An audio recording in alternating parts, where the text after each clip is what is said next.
Greetings and salutations, Scribblers. Welcome to our fourth video in our series of writing advice, specifically using the reading signposts.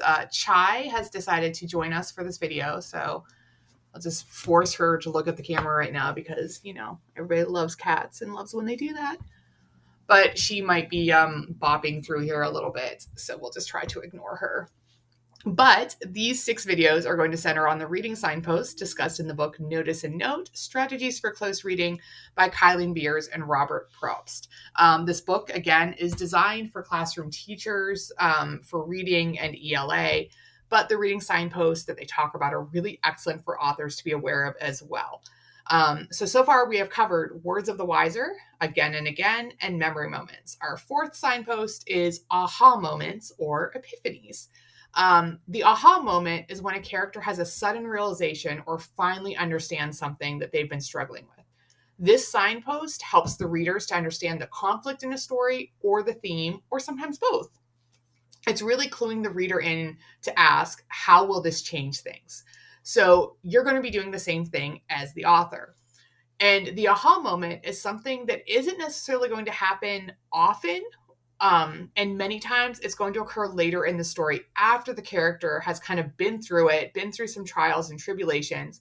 And that moment of epiphany for the character is usually after they've refused to realize or acknowledge this information several times throughout the story. Because the epiphany should really be some sort of a turning point for the character. And you might have smaller turning points for the character along the way. And this is a great element to play with as they move through their character arc, right?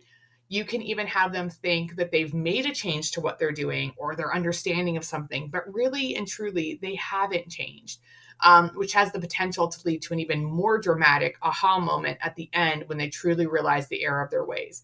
Or you might have them make really tiny, small adjustments like, oh, you know what? I didn't realize this one tiny, small piece of what my main goal is. And they start to make these tiny shifts as they go on. So that's really going to support that character arc as they move through the story. So as a writer, it's important to keep that question that I mentioned earlier in mind. How will this change things? Because if your character has an epiphany, you do need to change their way of thinking or acting post-epiphany. And this doesn't mean that they're fully reformed, because that would be really hard to believe as a reader. But we do want to see that they're actively working to be better and incorporate that new understanding into their life and their worldview. So as the writer, we need to be very cognizant of that as we continue to write that character, which again is always great if it happens later in the novel, because then we only have a couple chapters where we really have to be aware of that, right? Rather than throughout the entire thing. So that's it for aha moments. Remember, the reading signposts are from the book Notice and Note by Kylene Beers and Robert Probst. I highly recommend that you add it to your TBR. It's a great craft adjacent book that will just give you a lot of insight into kind of how people might be reading and the things that they're going to be looking for.